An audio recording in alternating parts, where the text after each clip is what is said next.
वक्रतुण्ड महाकाय सूर्यकोटि समप्रभ निर्विघ्नं कुरु मे देव सर्वकार्येषु सर्वदा। रात होती है तो हमें दिया जला देते हैं उसी रोशनी को मैं उस सांस है मगर उस रोशनी के करीब जो अंधेरा है वो अपने अंदर बहुत सारी कहानियां समेटे हुए हैं और इन्हीं कहानियों को आपको लेकर आता है।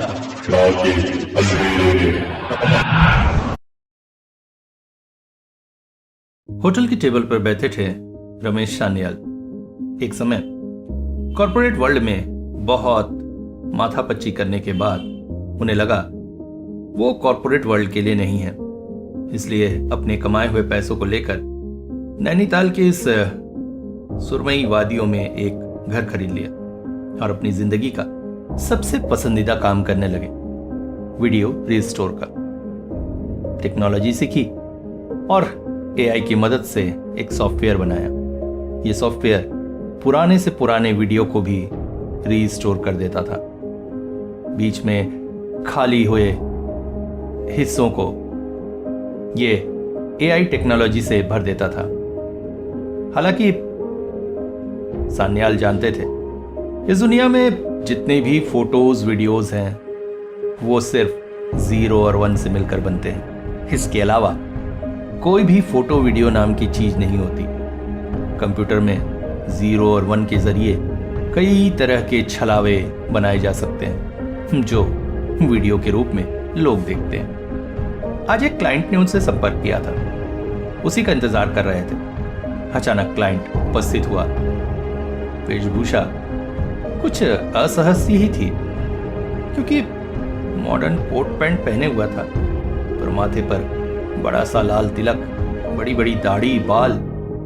मगर इससे सान्याल को क्या, क्लाइंट है, पैसे दे रहा है, बस उन्हें अपना काम करना था। बताइए आपके लिए क्या कर सकता हूं? मेरे पास एक पुरानी वीडियो है, उसे रीस्टोर कराना है। हो जाएगा। पुरानी वीडियो बहुत पुरानी है, करीब 1940 के आसपास, तब के पुराने कैमरे की। बीच बीच में बहुत से हिस्से कट फटने के कारण खराब हो गए। कर पाओगे? हाँ बिल्कुल, मेरा एआई सॉफ्टवेयर हर तरह की वीडियो रिस्टोर कर देता है। एक मुश्किल और है, वीडियो की स्पीड 10 Mbps की है। हो जाएगा, 30 Mbps तक मैं उसे सेट कर दूंगा। वीडियो बिल्कुल मक्खन की तरह चलेगी, चिंता मत करिए। उस व्यक्ति ने एक रील का बंडल सामने रख दिया। बहुत अच्छी तरह पैकेट में मुड़ा हुआ था वो बंडल। अचानक उठ खड़ा हुआ। ठीक है, काम होने के बाद मैं आऊंगा आपसे लेने। वो जाने लगा। जाते जाते अचानक रुका और सान्याल को देखकर बोला, एक बात कह देता हूं, पुरानी चीजों में बहुत कुछ चिपका होता है, थोड़ा संभाल के इस्तेमाल करिएगा, कहीं रील से निकलकर वो आपके जीवन में न चिपक जाए। सुनकर सान्याल को कुछ अजीब लगा। घर पहुंचकर उन्होंने रील को प्रोजेक्टर पर डाला और फिर कंप्यूटर से कनेक्ट किया। अपने सॉफ्टवेयर पर बैठकर वो कोडिंग डालने लगे। ये खास सॉफ्टवेयर एआई की कोडिंग पर काम करता था। कुछ विशेष तरह की कोडिंग्स उन्होंने टाइप की।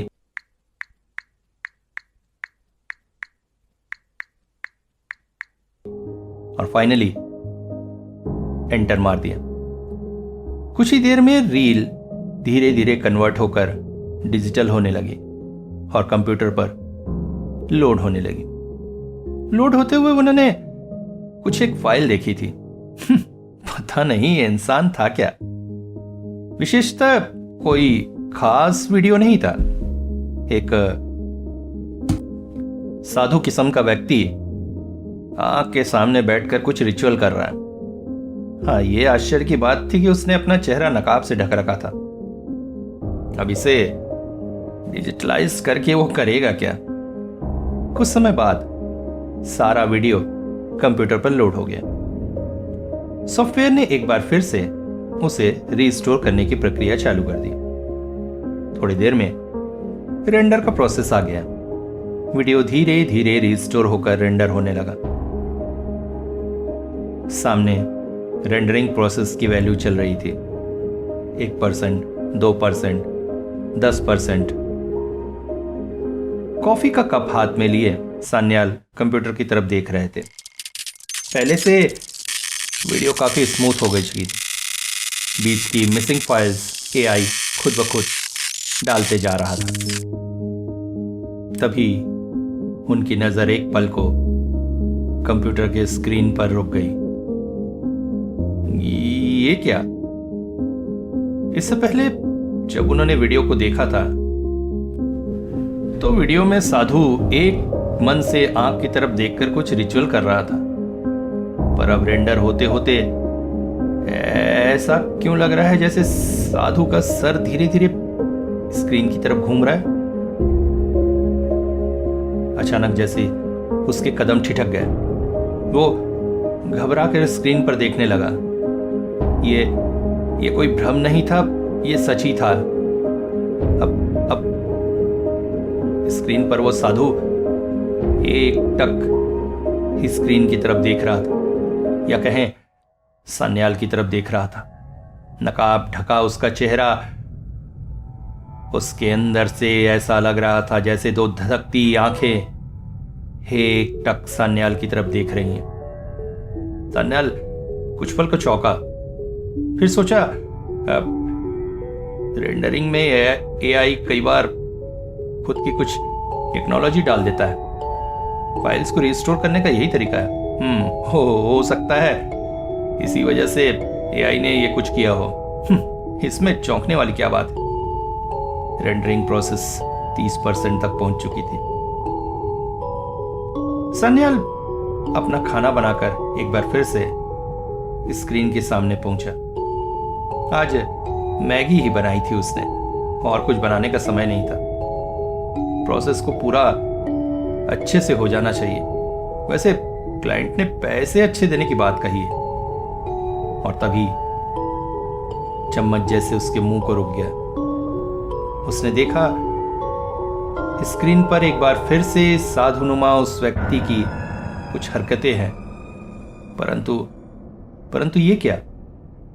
उसके पीछे जो मशाल है उसकी वजह से उसकी परछाई पीछे की दीवार पर बन रही है, पर उसकी हरकतों के अनुसार उसकी परछाई नहीं, उसकी परछाई उसे फॉलो नहीं कर रही। उसकी हरकतों में और परछाई की हरकतों में कुछ मिलीसेकंड का अंतर है। ये कैसे हो सकता है? किसी वीडियो में सब कुछ तो एक साथ चलता है। उसने वीडियो को पॉज करने की कोशिश की, परंतु रेंडरिंग प्रोसेस पॉज नहीं हुआ। अरे ये क्या हो रहा है? तभी अचानक उसके दिमाग में एक बात कौंधी। आखिर वो बेवकूफों की तरह डर क्यों रहा है? रेंडरिंग प्रोसेस के दौरान एआई जब रीस्टोर कर रहा है तो हो सकता है ग्लिच की वजह से ऐसा हुआ हो। परछाई और इंसानी शरीर के बीच कुछ मिलीसेकंड का ही तो डिफरेंस है। फिर इसमें अजीब बात क्या है? हाँ, अजीब बात यह है कि प्रोसेस स्टॉप नहीं हुई। प्रोसेस 50% तक पहुंच चुकी थी। चलो इसे पूरा करके वीडियो को एक बार चलाकर देखेगा कितना स्मूथनेस आई, क्या क्या ग्लिच आया। पर अगले ही पल स्क्रीन पर एक मैसेज शो होने लगा। Anonymous error, process can't complete. Oh, ये क्या हो गया? कितना समय बर्बाद करने के बाद अचानक उसने कुछ बटन दबाए, कुछ कमांड्स दिए, परंतु प्रोसेस थी कि आगे बढ़ने का नाम ही नहीं ले रहे थे। बार बार वही मैसेज स्क्रीन पर शो हो रहा था। अरे अचानक कंप्यूटर के सीपीयू से बड़ी अजीब सी आवाज आने लगी। चौंक पड़ा था सान्याल। आज तक न जाने कितनी ही वीडियोस उसने रेंडर की थी, पुराने से पुरानी फाइल रीस्टोर की थी, मगर ऐसी प्रॉब्लम तो कभी भी नहीं आई थी। ये सब क्या हो रहा है? तभी अचानक कमरे का टेम्परेचर जैसे बदलने लगा। ठंड महसूस होने लगी। ओह, लगता है बारिश आएगी। और अगले ही पल एक तेज बिजली की कड़क ने कमरे को घने अंधेरे में भर दिया।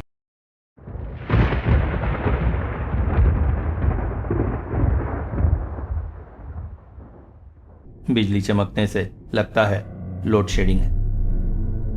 बारिश के मौसम में लोड शेडिंग पहाड़ों में कोई बड़ी बात नहीं थी, पर बड़ी बात यह होती थी कि चारों ओर एक अजीब सा गहरा सन्नाटा और अंधेरा छा जाता था।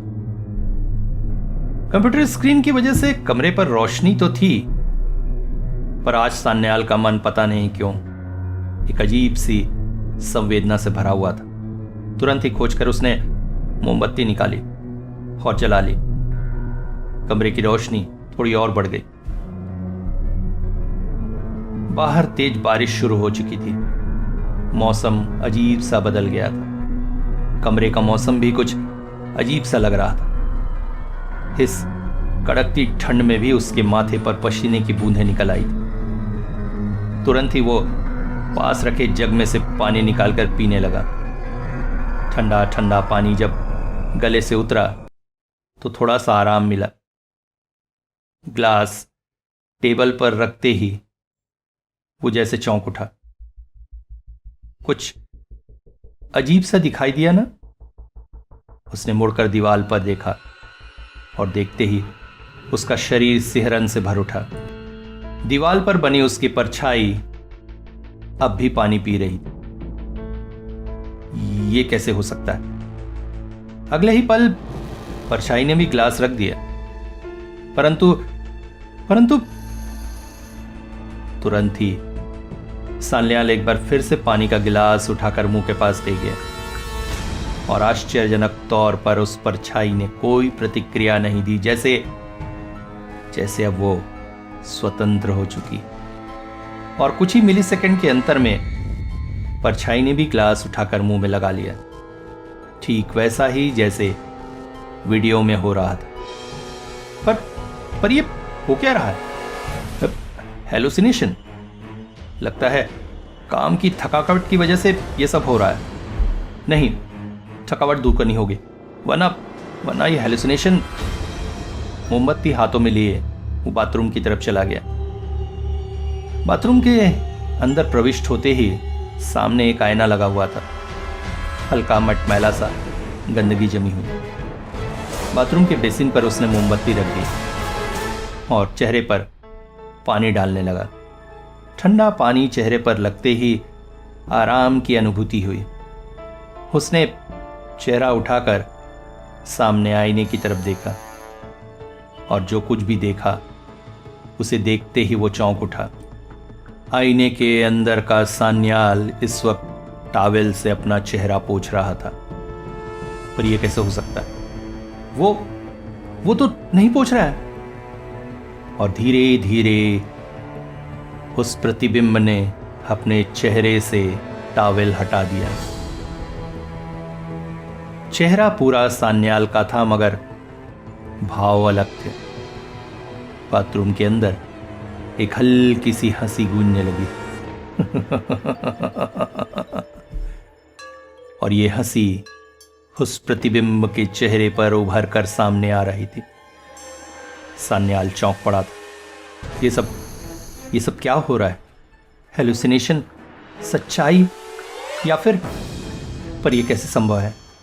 आईने का प्रतिबिंब उससे अलग कैसे हो सकता है?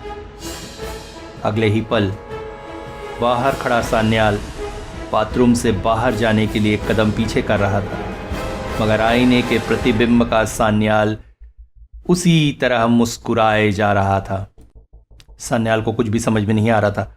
आखिर यह सब उसके साथ हो क्या रहा है? तभी अचानक बाथरूम का बल्ब जल उठा। तेज रोशनी के साथ ही सब कुछ सामान्य हो गया। आईने का प्रतिबिंब पहले जैसा सान्याल को फॉलो करने लगा। उसे एक पल को ढांढस मिला। वो तेज कदमों से बाथरूम से बाहर निकल आया।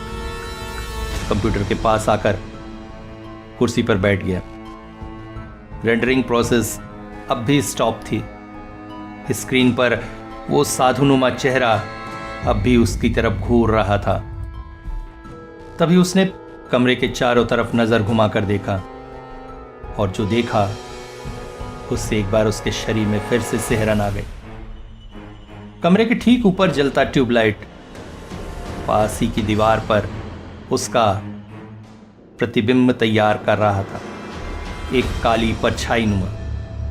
पर वो परछाई अब धीरे धीरे जैसे जैसे काले अंधेरे में बदल रही थी।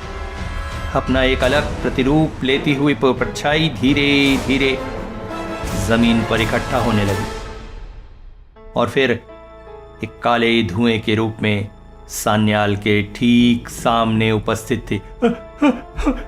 ये क्या हो रहा है? अभी वो कुछ समझ पाता कि अचानक उस परछाई से एक हाथ जैसी आकृति निकलकर उसकी गर्दन पर जकड़ गई। ये उसका हेलुसिनेशन नहीं था, क्योंकि उसकी गर्दन पर बेतहाशा दर्द और जलन महसूस हो रही थी। ये क्या हो रहा है? और तभी उसने आसपास नजर घुमाई और जो कुछ देखा उसे देखकर वो और चौंक उठा। पास में कमरे में रखे हर चीज की परछाई जैसे अपने आप जीवित हो रही थी। खाट की परछाई उसके चारों पैरों के रूप में कमरे में टहल रही थी। टेबल की परछाई अपने आप कमरे में टहलने लगी थी। परिस्थितियां विकट और भयंकर होने लगी थी। दर्द असहज होता जा रहा था। सान्याल को समझ में नहीं आ रहा था वो करे तो क्या करे। तभी उसे ध्यान आया, अंधेरा। परछाई को अंधेरे से मिटाया जा सकता है। मतलब किसी भी हाल में उसे ऊपर वाला ट्यूबलाइट तोड़ना होगा। तभी उसकी नजर टेबल पर रखे पेपर वेट पर पड़ी।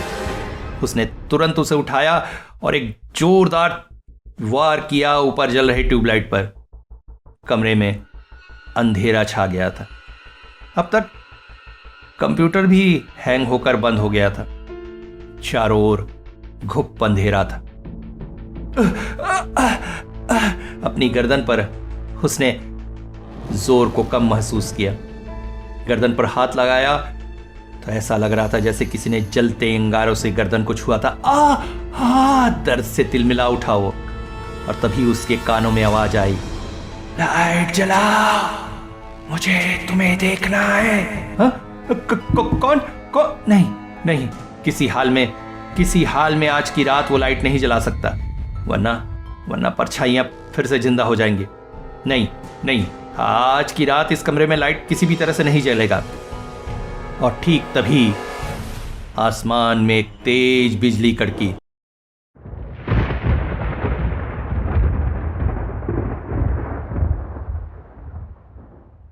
और उसके साथ ही जो कुछ उसने देखा, उसे देखते ही उसका शरीर एक बार फिर से सिहर उठा।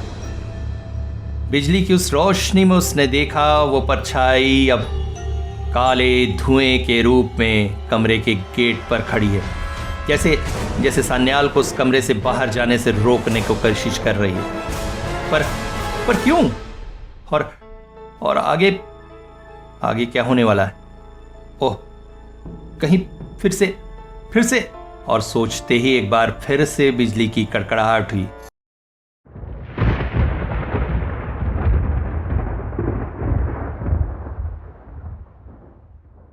और सामने का दृश्य और डराने वाला था। परछाई अब पहले से जगह बदल चुकी थी। वो सान्याल की तरफ धीरे धीरे बढ़ रही थी। कुछ ही मिनटों के अंतराल के पश्चात एक बार फिर से बिजली की कड़क, कमरे में रोशनी और परछाई पहले से और करीब।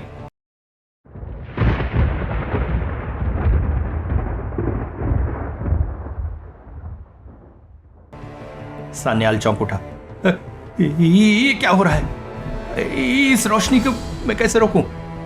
और अगर इसी तरह से बिजली कड़कती रही तो वो परछाई मेरे बिल्कुल करीब आ जाएगी।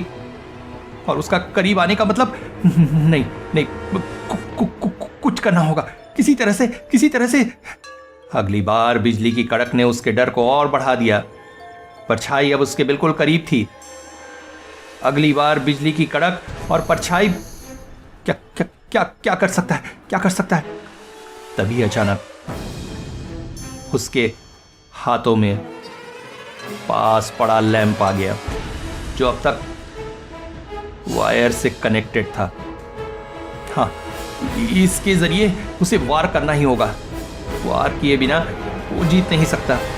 वार नहीं करेगा तो वो परछाई नहीं, इससे उसे मारकर देखा तो जाए आखिर होता क्या है।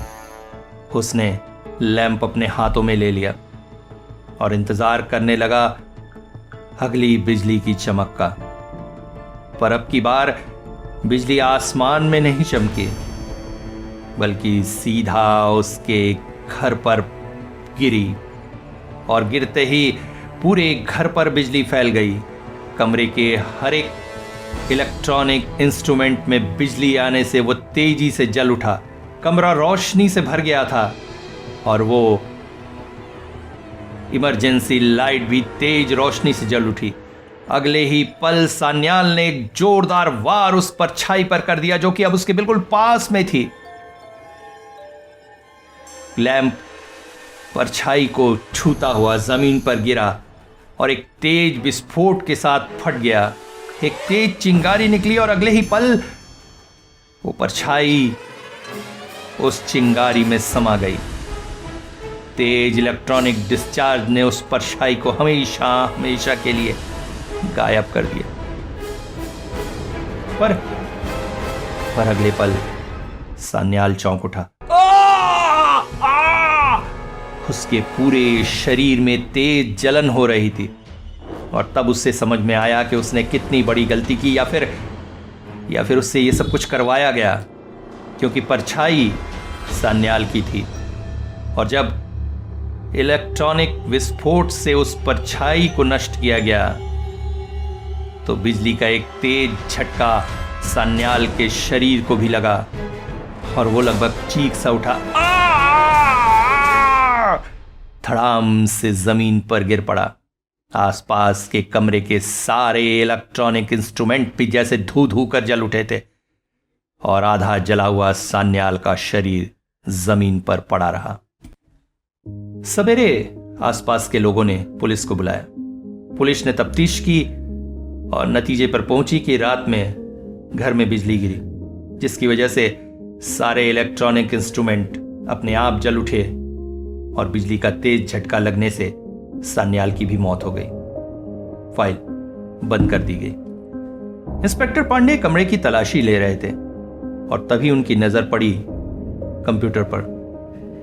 अज्जले उस कंप्यूटर की हार्ड डिस्क अब भी ठीक थी। उन्होंने हवलदार से कहा, इसके हार्ड डिस्क निकालो, स्टडी करके देखना होगा इसमें है क्या।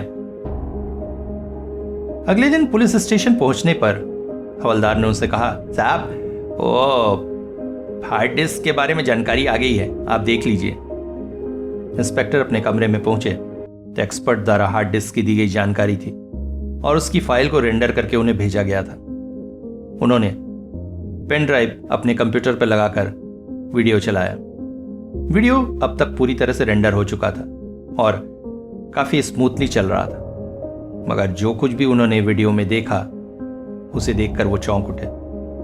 वीडियो के अंदर एक मंदिर नुमा कमरा था जिसमें सामने आग जल रही थी और उस आग के सामने बैठा था सान्याल। वो कातर निगाहों से स्क्रीन की तरफ देख रहा था जैसे कुछ कहना चाह रहा हो, मगर वॉइस डिकोड न होने के कारण कुछ भी समझ नहीं आ रहा था। इंस्पेक्टर पांडे इस वीडियो को देखकर चौंक उठे थे। अगले दिन वो अपने अधिकारी के सामने बैठे हुए थे। अधिकारी उनसे पूछ रहे थे, पांडे तुम जो ये सब कह रहे हो सोच समझ के कह रहे हो ना? साहब हम बहुत सोच समझ कर कह रहे हैं। पिछले कुछ दिनों से गांव में एक तांत्रिक का बड़ा उत्पात है। कुछ लोगों को, कुछ बच्चों को वो गायब कर चुका है। लोग कहते हैं वो नरबली दे रहा है उसके किसी गुरु के लिए। क्या? तो तुमने उसे पकड़ने की कोशिश नहीं की? हमने उसके अड्डे पर दबिश दी थी पर वो भाग गया। चारों ओर नाकाबंदी कर दी गई है, भाग कर कहीं जा नहीं पाएगा। उसे जल्दी पकड़ना चाहते हैं, मगर वो करना क्या चाहता है, वो क्या करना चाहता है उससे पहले आपको ये वीडियो फुटेज देखना चाहिए। सर ये वीडियो फुटेज जो दिखाई दे रहा है ये उसी मरे हुए व्यक्ति सान्याल की है। जिसकी लाश उस दिन हमें उसके घर में मिली थी। मुझे शक है उस तांत्रिक ने कुछ न कुछ तो किया है, क्योंकि इस वीडियो फुटेज को स्टडी करने से पता चला ये 1940 में खींची गई थी। मुझे शक है उस तांत्रिक के गुरु के बारे में। किसी ने उसे छुपकर वीडियो बना ली थी ताकि उसे एक्सपोज कर सके, परंतु तांत्रिक क्रिया करते हुए वीडियो बनाने से उसकी शक्तियां कम हो गई और वो उस व्यक्ति को मारकर बचने की कोशिश कर रहा था। पुलिस की दबिश में वो भी मारा गया, पर उसकी आत्मा शायद इस वीडियो में छुपी हुई थी। तांत्रिक का कोई चेला अपने गुरु को मुक्त करने के लिए इस वीडियो को रिस्टोर करवा रहा था और शायद इसी के लिए सान्याल को दिया गया था। तुम क्या बकवास कर रहे हो जानते हो? आज के साइंस के युग में ये सब बातें सामान्य नहीं है। पहले तुम उस तांत्रिक को पकड़ो, फिर सोचा जाएगा। सर, मुझे लगता है वो तांत्रिक अब बस में नहीं आने वाला। उसने अपनी गुरु की आत्मा को आजाद करा लिया है और उसकी जगह सान्याल की आत्मा को कैद कर दिया है।